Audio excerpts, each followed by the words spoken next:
அஸ்ஸலாமு அலைக்கும் வரஹ்மத்துல்லாஹி வபரகாத்துஹு. எல்லாரும் எப்படி இருக்கீங்க? அல்ஹம்துலில்லாஹ், நான் ரொம்ப நல்லா இருக்கேன்.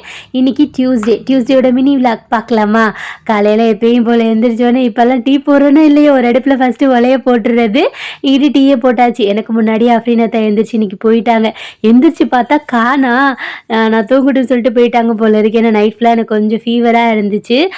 டேப்லெட் போட்டு தான் படுத்தேன். நம்ம அஃப்ரா குட்டிக்கிட்ட எங்கிட்டு படுக்கிறதுங்க, அவள் நம்ம மேலே வந்து படுக்கிறது ஒரே சுட்டி தான். நைட்டு ஃபுல்லாக நல்லா சேட்டை பண்ணிட்டு காலைல எப்படி தூங்குறா பார்த்தீங்களா? ஒரு அடுப்பில் ஒலைய வச்சுட்டேன். மணி பார்த்தீங்கன்னா 6:30 கிட்ட ஆயிடுச்சு. கடகடன்னு குக் பண்ணணும்னு சொல்லிட்டு தான் இருக்கேன்.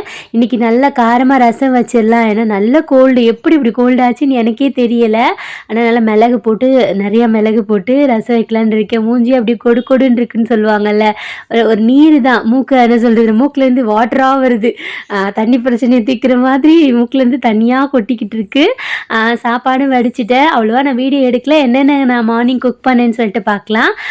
சூப்பராக ஒரு ரசம் வச்சுருந்தேன். நல்லா மிளகு ரசம் செம்ம டேஸ்ட்டாக இருந்துச்சு. இந்த சளி பிடிச்சதுக்கு அதுக்கும் நல்லா இருந்துச்சு.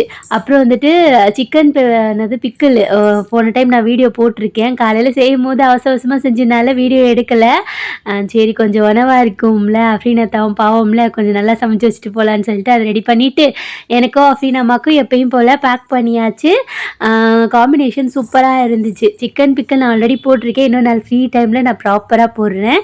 அப்படி ஃபஸ்ட்டு ஸ்கூலில் விட்டுட்டு வந்துடலான்னு சொல்லிட்டு நம்ம குட்டி மேடமும் எழுப்பி குளிக்க வச்சு ரெடி பண்ணிவிட்டு எப்படி ஒர்றா வாருங்க.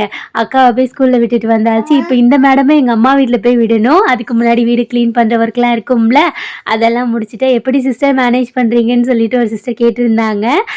ஃபஸ்ட்டு கொஞ்சம் கஷ்டமாக தான் இருக்கும் சிஸ்டர், அப்புறம் நம்மளே அதுக்கு பழகிடுவோம்ல.